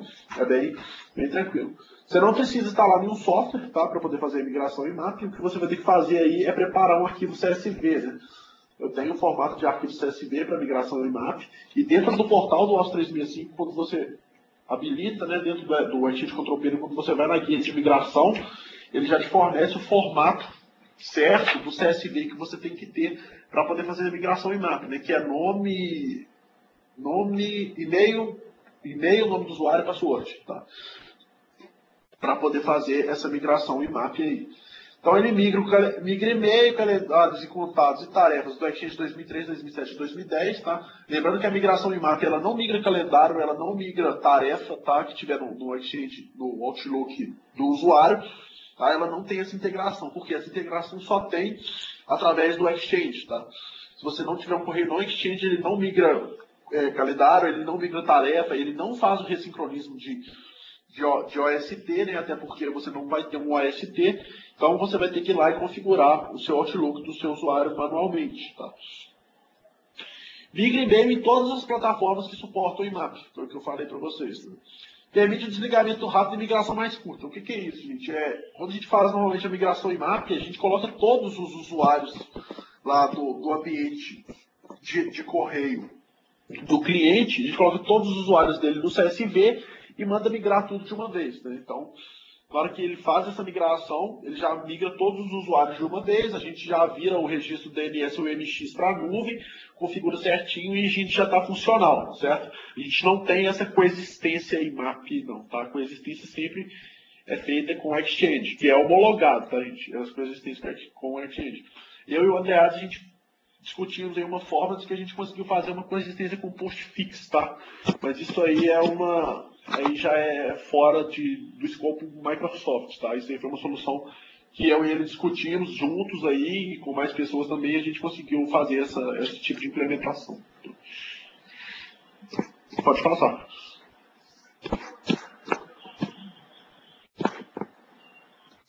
Beleza. Flexibilidade de implantação, opções para migração e coexistência. Tá, beleza. Então, vamos lá, de flexibilidade de implementação, opções para migração e coexistência. Então, a gente tem o tipo de migração IMAP, que suporta grande variedade de plataformas de e-mail, ou seja, todas as plataformas que não são Exchange, tá? A gente consegue fazer isso. Migração do Exchange, bom para migrações rápidas e diretas, não há exigência de servidor local, tá? Então, se você tiver lá na verdade, esse não é exigência de servidor local, tá? É que você não vai precisar mais ter um servidor local na sua organização. Então, se você tiver um servidor de Exchange, você consegue fazer a migração com mais facilidade para o seu ambiente online, certo? Então, esse quadro aí do lado, gente, que é bem autoexplicativo, né? Ele mostra aí quais tipos são suportados. Então, Exchange 5.5, migração IMAP, Exchange 2000, migração IMAP, 2003, IMAP, tá? Então, todos os tipos de domínio suportam o IMAP, certo? Agora, se você tiver um Exchange 2003, 2007, 2010, você pode fazer aí uma migração do Exchange, normalmente, tá? Através do arquivo CSV também, não tem problema. Você pode fazer também a coexistência, né? A coexistência simples, tá? Com o 2003, 2007 e o 2010, se você quiser, coexistência simples. E você pode fazer a coexistência híbrida, tá, gente? Lembrando que sempre que você eu sempre falo, se você tem o Exchange 2010 na sua rede, utilize a coexistência híbrida, tá, gente? Nem que seja, não que você vá manter esse ambiente híbrido ou Privacy Online, não é por isso, tá? Para você utilizar a coexistência rica, não por isso. É porque a forma de migração da coexistência rica, tá? Principalmente a partir do Spec 2 da Exchange 2010, ele é bem mais simples, tá, gente? De poder fazer essa migração. Ele corta vários passos de migração, no caso de você fosse fazer, por exemplo, uma coexistência simples, tá? Ele corta vários passos. Tanto que no ambiente que eu tenho hoje de migração lá das 8.000 máquinas, que eu comentei com vocês, nesse ambiente eu instalei um Exchange 2010, tá? Eles têm um Exchange 2003, eu instalei um Exchange 2010 apenas para poder fazer a ponte para o Exchange Online. Aí vocês vão perguntar assim, você instalou o Exchange 2010, você vai ter que migrar todas as mailboxes para o Exchange 2010 para depois subir para a nuvem? Não, tá? Eu não vou ter que fazer isso. Através do meu Exchange 2010, eu enxergo todas as minhas mailboxes do Exchange 2003 e consigo configurar e fazer o move das minhas mailboxes do Exchange 2003 diretamente para a nuvem, sem precisar fazer esse salto no meio do meu Exchange 2010. Tá? O Exchange 2010 fica como uma ponte para a nuvem, certo? Pode passar, pessoal. Na verdade, eu já estou aqui com o slide. Vamos lá. Quando aparecer para vocês, você me fala. Ok, aqui já. Ok, já? Beleza. Flexibilidade de implantação. Cliente rico coexistindo com o servidor Exchange. Então, para a gente ter esse cliente rico, gente, novamente a gente tem que ter aí a Exchange 2010 Spec 1. Tá? Aí está exatamente o cenário que eu tenho hoje na minha migração. Então, eu fiz esse cenário por quê? Porque o cliente precisava de compartilhar calendário de usuário da nuvem do ambiente local. Eu consigo migrar os usuários para a nuvem com as ferramentas nativas do Exchange. Tá? O que são essas ferramentas nativas do Exchange? Quem tem o Exchange 2010 na rede vai entender o que eu estou falando, que é aquele New Remote Move Request. Tá? Aquele New Remote Move Request, quando você adiciona lá o seu ambiente de nuvem, tá? No seu Exchange On-Premise, você tem a administração dos dois ambientes. Na hora que você dá esse New Remote Move Request, automaticamente ele já reconhece que você tem um ambiente de nuvem e você já consegue fazer o move dessa mailbox diretamente para a nuvem, certo? Sem problema nenhum. Preserve o perfil de Outlook depois da migração, no OST, tá? Que ele faz o resync do OST na nuvem. Como que ele faz esse ressincronismo do OST na nuvem? Através do serviço de autodiscover, tá, gente? A gente tem que publicar o serviço de autodiscover da Exchange para a internet para ele poder fazer esse ressincronismo do OST. Isso, para mim, gente, é o que eu acho mais importante de você ter um Exchange 2010, certo? Se eu tivesse que configurar, eu, no caso, não seria eu, né? Eu falo eu assim, mas se o cliente tivesse que disponibilizar uma equipe de suporte, uma equipe de mão de obra, para poder fazer configuração de 8.000 Outlooks de novo, tá? É muito problemático, tá, gente? Lembrando que esse perfil de Outlook aí, gente, que faz essa ressincronização, tá? Se vocês quiserem anotar aí, só é suportado o Microsoft Outlook 2007 Spec 2 no mínimo, tá? Para poder fazer essa ressincronização. Se você tiver Outlook Express, se você tiver Windows Live Mail, se você tiver Outlook 2003, esse sincronismo ele não vai ser feito, tá? E a gente tem aí o move facilmente das caixas de e-mail. Um minuto. A gente tem facilmente aí o move das caixas de e-mail de volta para o ambiente local. O que é isso? Eu consigo pegar o meu mailbox que foi para a nuvem e voltar ele para o ambiente on-premise. Tá? Nesse projeto que eu estou fazendo, o gestor me perguntou assim, mas e se der algum problema lá com o meu usuário na nuvem? Aí eu falei, beleza, eu consigo voltar ele para o seu ambiente local sem problema nenhum. Tá? Então, assim, o plano de fallback, né, o plano de rollback, na verdade, né, ou de failback, na verdade, essa volta aí para o ambiente local, tá, gente? Mas graças a Deus eu nunca precisei usar essa volta para o ambiente local, não. Até porque eu sou totalmente fã de nuvem, né? Porque eu acho que o acesso que a gente tem aí para a nuvem é bem bacana. Eu já economizei muitos problemas por causa disso. Inclusive, eu comentei ontem lá na webcast do Casimiro um problema de link de internet que eu tinha lá na empresa, que o link caía, meu Exchange caía e todo mundo parava de acessar e-mail, etc, etc. Então tinha esse problema que hoje eu não tenho mais, né? Ontem o Casimiro explicou muito bem isso, né? No overview de Office 2005 que ele deu aí pra gente. Então, gente, resumindo aí o Exchange Online, tá? A gente tem acesso de qualquer lugar, através de computador, né? Através do WA ou através do telefone. A gente tem mailbox com muito espaço, Tá? A gente tem um recurso de colaboração robusto, que ele é totalmente integrado com o link server também, que vocês vão acompanhar aí amanhã com a Sara, tá? Ela vai fazer um webcast a respeito de link, a Sara aí que é expert em Office 365, tá? Proteção e conformidade, a gente tem o Anti-Spam, o nosso antivírus, que é o nosso FOP, certo? A gente consegue fazer arquivamento de PSTs, políticas de retenção e retenção legal, tá? Então a gente consegue fazer tudo isso daí. Ó, gente, só corrigindo aqui, desculpa, o webcast da Sara é depois de amanhã, tá? Não é amanhã, não. Eu falei errado. O de amanhã é o de SharePoint, tá?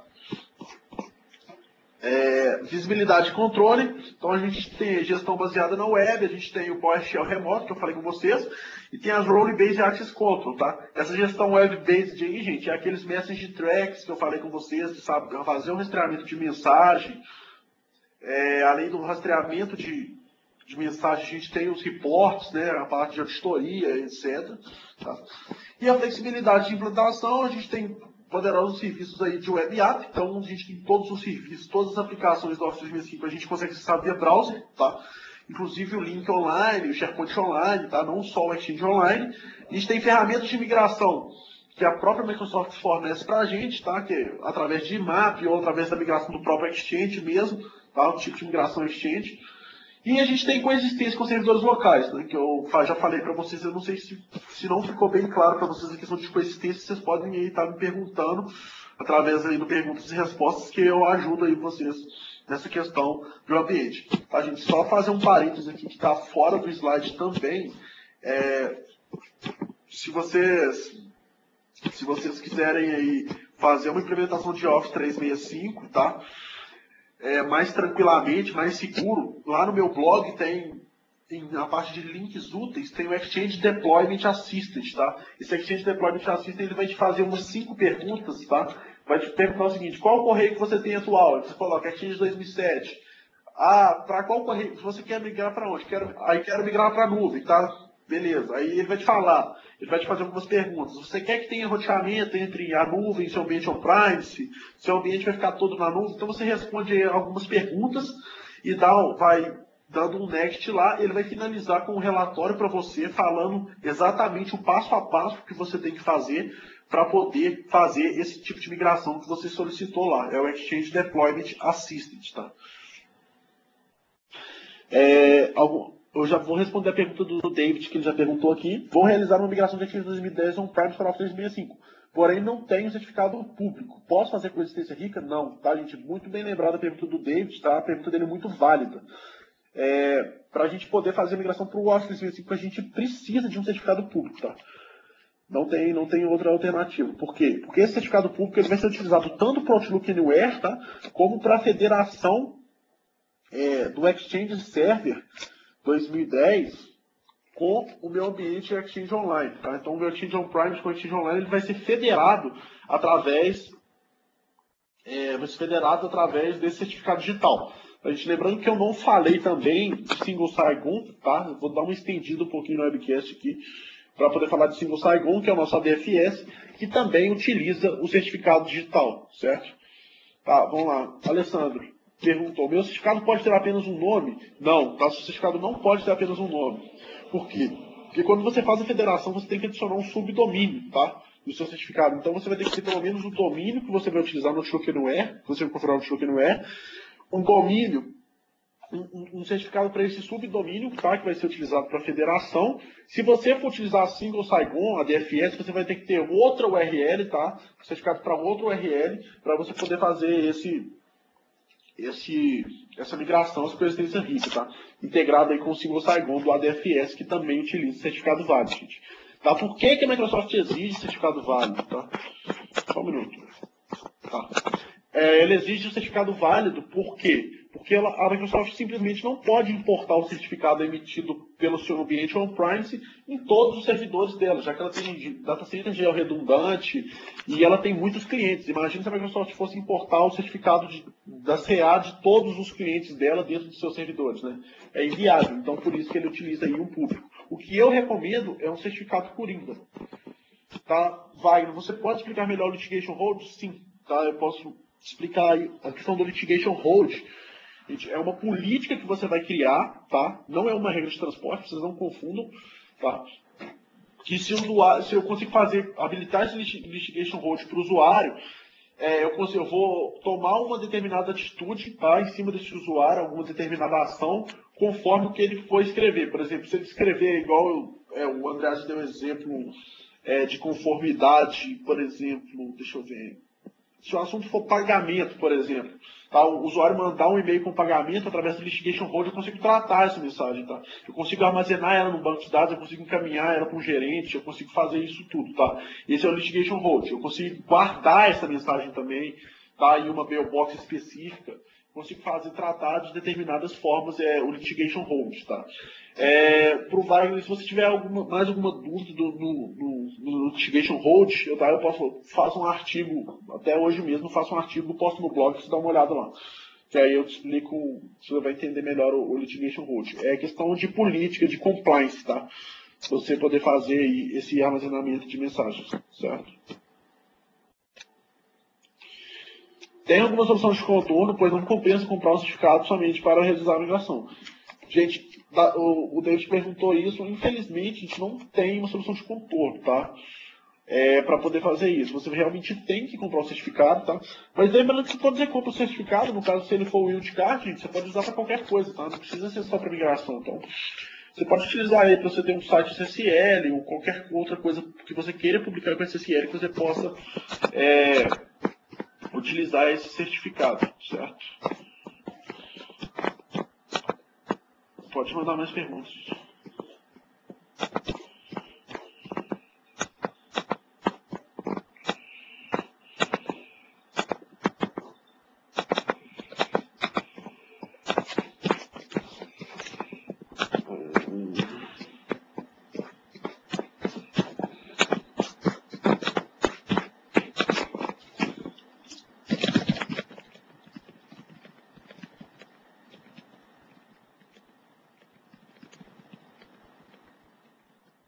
Acho que dá para ir prosseguindo, né? Porque eu consigo formular rápido. Oi? Acho que dá para ir prosseguindo enquanto o pessoal formula mais perguntas e já vai adicionando esse podcast. Certo. Na verdade, a gente eu acho que o nosso webcast já chegou no fim, né? Depois do sumário do Exchange Online que eu já expliquei aí para vocês. Eu já falei esse slide, eu acho que você não passou, mas eu falei ele, tá? Mas não tem problema não. Chega na questão aí das perguntas mesmo, tá? Se vocês tiverem alguma pergunta, você pode ficar à vontade. Pode estar perguntando se tem alguma demo, se tem alguma demo pronta para mostrar. Eu ia mostrar pro pessoal o Portal do Office 365, né? Eu posso compartilhar minha tela aqui para vocês. Deixa eu fazer aqui. Realmente tem a demo, bem lembrado.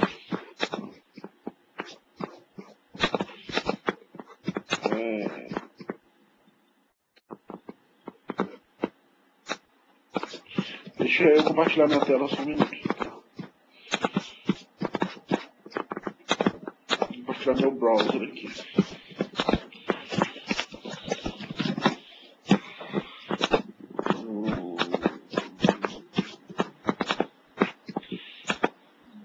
Peraí, deixa eu só responder as perguntas que eu abro. Se tem um ambiente híbrido, o caso primário de acesso é o da nuvem ou eu posso escolher? Se você tem um ambiente híbrido, o acesso primário vai ser aonde o seu mailbox estiver. Se o seu mailbox estiver on-premise, o seu acesso vai ser no ambiente on-premise. Se o seu mailbox estiver na nuvem, ele vai estar na nuvem. Tá? Você não pode escolher onde você vai acessar. Você vai acessar onde o seu mailbox estiver. Tá? Meu amigo, eu gostaria de saber sobre o Single Saigon com a DDS local. Será que poderia dar uma passada? Gente, como eu falei antes, a gente vai fazer uma demo, tá, do MTAC mostrando isso, mostrando a configuração de ADFS, mostrando tudo isso que vai ser a MTAC Exchange Demo Friday, tá? Se eu começar a falar de ADFS com vocês aqui, eu vou estender muito o webcast. Corrigindo, né, que é o ADFS também, né, Diogo? Isso. E o ADFS para Single Sign-On, como teve a dúvida do certificado, falando rapidamente os pré-requisitos dele, hoje no ambiente de produção é no mínimo 4 servidores, 2 ADFS locais e 2 ADFS de proxy server, um certificado público, DIRSync também é um pré-requisito, e você também tem que ter todos os usuários do AD utilizando o PN igual ao e-mail da nuvem. Sim. Inclusive, esse PN igual ao e-mail da nuvem no próprio DIFSync, ele já é requerido, né? A gente pode falar disso depois, Adelson.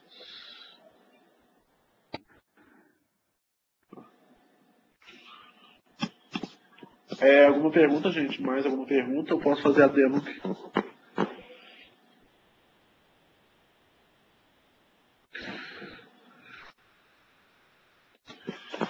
Então vamos lá.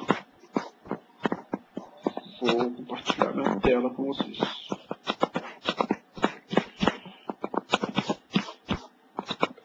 Compartilhar.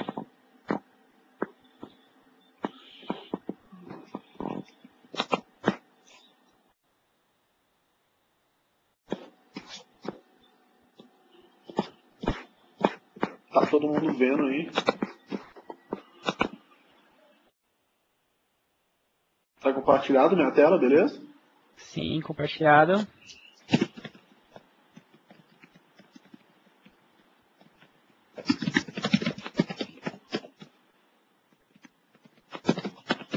Então, acessei aqui portal.microsoftonline.com, tá? Estou entrando aqui agora no meu e-mail, tá? Da minha empresa. Então aqui a gente tem o portal do Office 365, tá? Essa é a cara do portal do Office 365 para quem nunca viu, tá?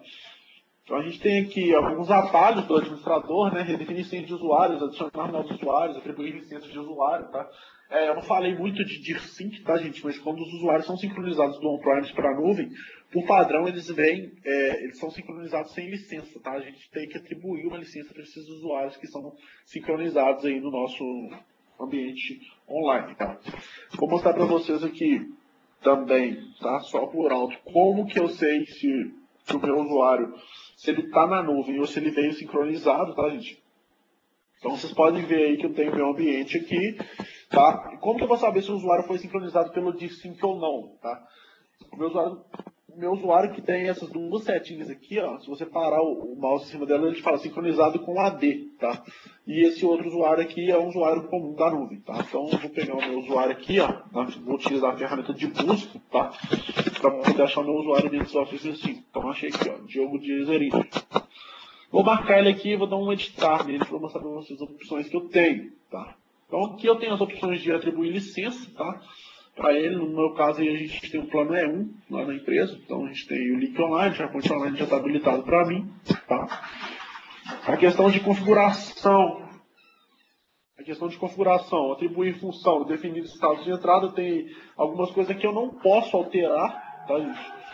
As coisas não estão disponíveis porque eu não posso editar minhas próprias configurações de segurança. Então, se eu tivesse com uma outra conta de admin, eu conseguia editar essas minhas configurações de segurança, mas com a minha própria conta eu não consigo, tá? Fazer essa edição. E aqui em detalhes, gente, vocês podem ver que tem meu nome, meu sobrenome, tá? Meu nome para exibição. Ah, mas por que está tudo apagado? Este usuário está sincronizado com o seu Active Directory local. Alguns detalhes somente podem ser editados com o seu AD. Se eu quiser alterar meu nome, meu sobrenome, tá? Meu nome para exibição, ou cargo, departamento, tá vendo? Esses campos que estão apagados, eu tenho que alterar no meu ambiente on-premise e mandar fazer o sincronismo através do DIFSync, tá? Isso aí é o meu sincronismo de usuário. Lembrando que sincronismo de usuário é uma coisa e move de mailbox é outra coisa, tá? Não é porque eu tenho um usuário lá no meu Office 365 que eu tenho um mailbox, não, ou que o meu mailbox já foi movido, né? Que as mensagens do meu ambiente on-premise estejam aí no meu mailbox online, tá? Se eu não fizer o move, ele não vem essas mensagens, tá? Vou mostrar para vocês a cara do SCP rapidamente aqui, para a gente não estender muito, tá? Vamos lá. Deixa eu ver as perguntas aqui.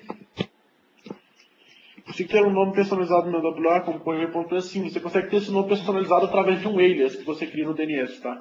Você pode criar um alias no DNS apontando aí para mail.office365.com, tá? Você consegue fazer isso.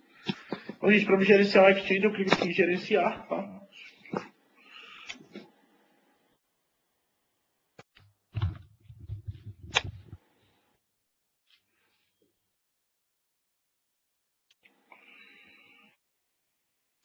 Então aqui eu tenho exatamente a cara aí que eu mostrei para vocês no meu Exchange Control Panel. Tá? Então aqui eu tenho meus grupos de distribuição, aqui eu tenho meus mailbox, tá? Meus contatos externos, aqui eu tenho minhas opções de migração de e-mail. Tá? Eu posso dar um novo aqui para vocês verem. Tá vendo que ele pergunta se tem Exchange 2007, ou versão posterior, Exchange 2003 ou IMAP, tá? Eu tenho essas opções aí. Você pode ver que no Exchange 2010 ele não pergunta, né? Por que ele não pergunta do Exchange 2010, gente? Porque o tipo de migração do Exchange 2010 é diferente. A própria console do Exchange 2010 on-premise, ela já te dá a opção de dar um move mailbox para nuvem, então não precisa, tá? Funções de auditoria, tá? Eu tenho aqui as funções de administrador, que eu falei com vocês, Organization Management, Recipient Management. Quem tem essa familiaridade com o Exchange Server 2010 on-premise já consegue entender isso melhor, tá? As funções atribuídas que eu tenho aqui, ó, o Organization Management. O Organization Management, ele faz tudo, né? Vocês podem ver que ele faz tudo, tá vendo? Então eu tenho aqui Audit Log, Distribution Groups, Federation Sharing, tá? Então pode fazer qualquer coisa dentro do meu ambiente, tá? Tenho funções de usuário, o que meus usuários podem fazer, tá? Então tem aqui a minha política default, tá? Não vou entrar em detalhes disso, porque senão eu vou matar minha webcast de sexta-feira, tá? Para poder fazer isso. Aqui eu tenho auditoria, onde eu mostrei para vocês aí que eu executo um relatório de acesso à caixa de correio, logs de auditoria, tá? Questão aí do litigation hold, consigo fazer isso. E aqui eu tenho meu controle de mensagens, né? Minhas transport rules, tá vendo? Minhas notificações de entrega, que é o message track, tá? Se for entrega a mensagem ou não. Aqui em domínio de proteção, eu consigo gerenciar meus domínios, tá? Meus domínios, consigo adicionar domínios, ver detalhes dos meus domínios aqui. Na verdade, os domínios eles são adicionados lá na console do Office 365, tá? Aqui eu só consigo ver detalhes e mudar ele de hosted, de compartilhado para hosted, tá? A gente vai falar a diferença desses domínios aí, mas é basicamente isso que vocês estão lendo aí, ó. Compartilhado, a entrega de mensagens é compartilhada entre serviços com base em nuvem e outro sistema de mensagem. Como que eu faço para utilizar? Por que eu tenho que utilizar isso? Quando eu uso a coexistência simples, gente, eu tenho que colocar meu domínio como hosted, tá?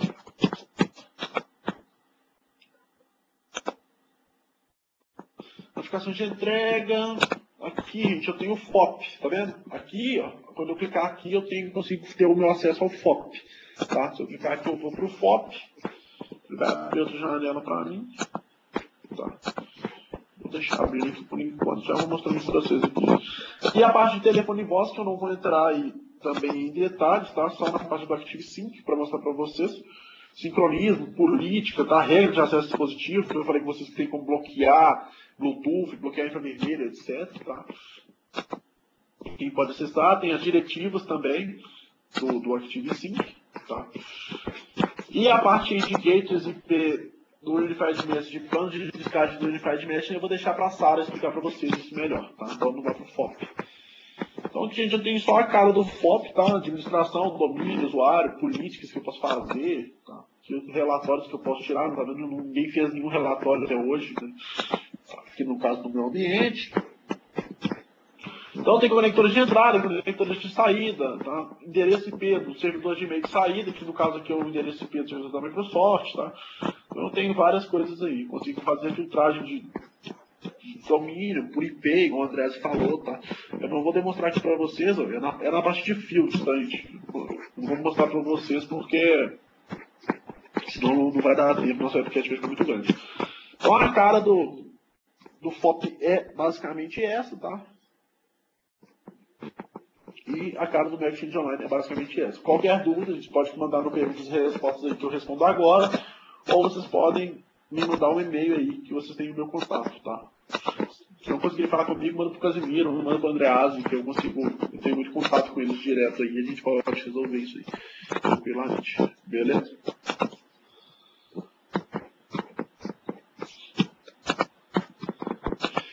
Vamos lá. E o ambiente com existência híbrida ainda, o AWA ainda é um para nuvem e um para o Office 365. O próprio Office 365 direciona o AWA correto no momento que ele acessa o link. Sim, tá? A gente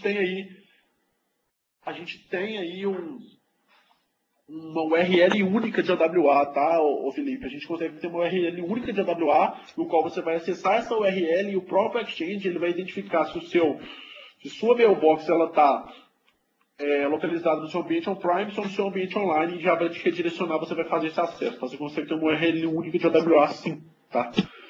Como você chegou no FOP? Tá? Eu cheguei no FOP através do gerenciar, né? Dei o gerenciar lá no gerenciar Exchange, né?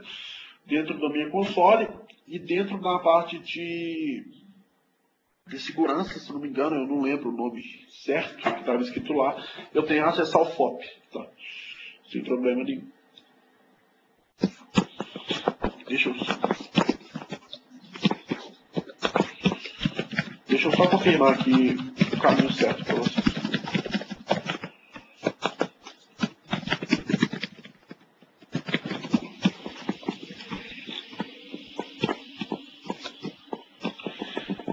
Exchange a gente vai gerenciar, tá? Deixa eu só responder essa pergunta aí, gerenciar.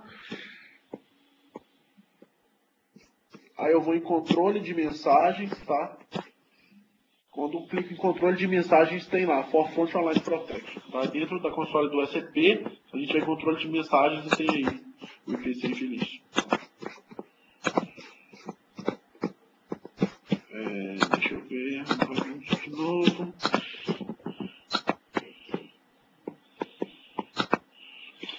Mais alguma dúvida, gente?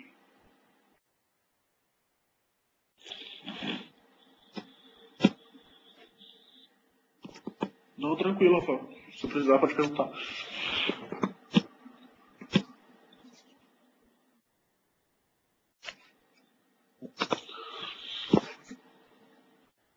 Dúvidas?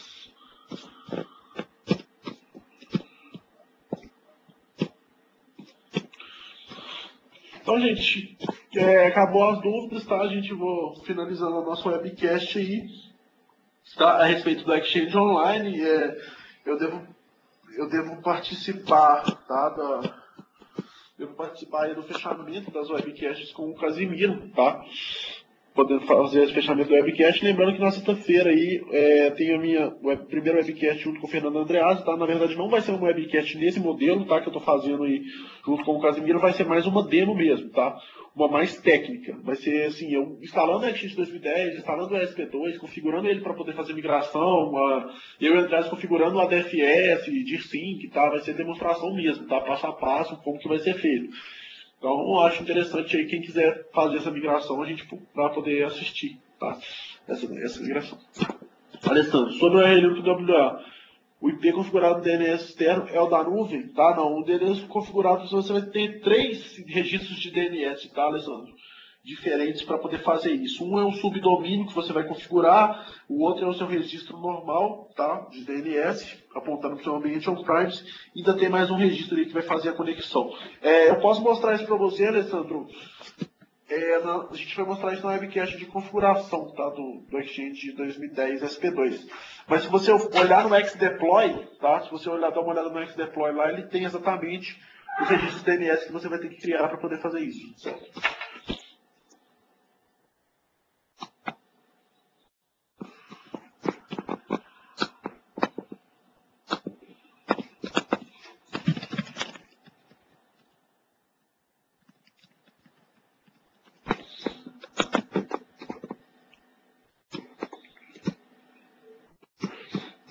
Tá, mais alguma dúvida, gente?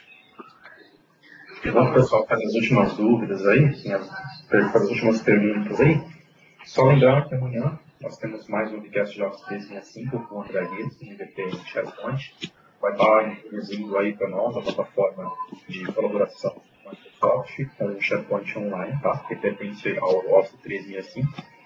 E a partir do dia de 27, né, Diogo? Dia do Exchange Demo Friday. Isso, é dia 27, ô Casimiro. Tá, tô convidado aí para poder fazer o evento, inclusive você. Vou aparecer sim.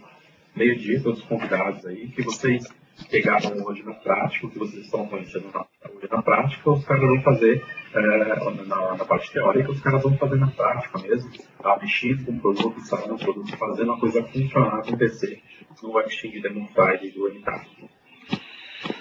Tá.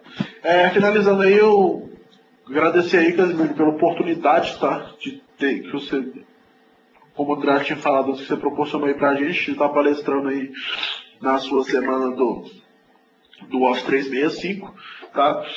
E para falar mesmo da webcast que a gente vai fazer, de demo, quem puder comparecer vai ser bem legal, tá?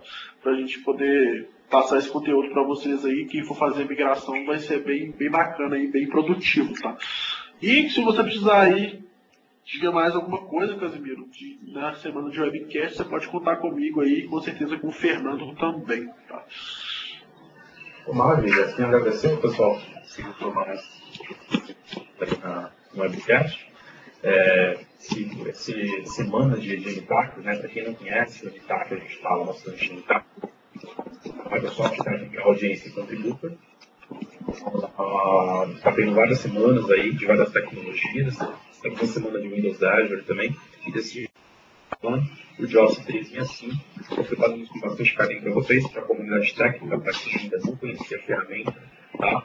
Procuramos mesclar bastante rotas de conhecimento técnico, conhecimento de produto, de negócio, né, para iniciantes, para usuários finais, para ficar uma coisa bem híbrida. Aí para todo mundo pegar o conceito mesmo do produto. A intenção é disseminar o produto, é fazer conhecer as ferramentas. Agradeço a participação de todos, participação especial do Diogo, participação do Andifero Andreazzi, do JOS 365, e amanhã conto com vocês, para quem quiser assistir aí o podcast com o André Guick de SharePoint Online. Obrigado a todos. Opa, fechou ligado no selo. Isso aí, pessoal. Obrigado pela participação. Valeu. Só lembrando para quem está ainda na sala, nós temos aqui no Rental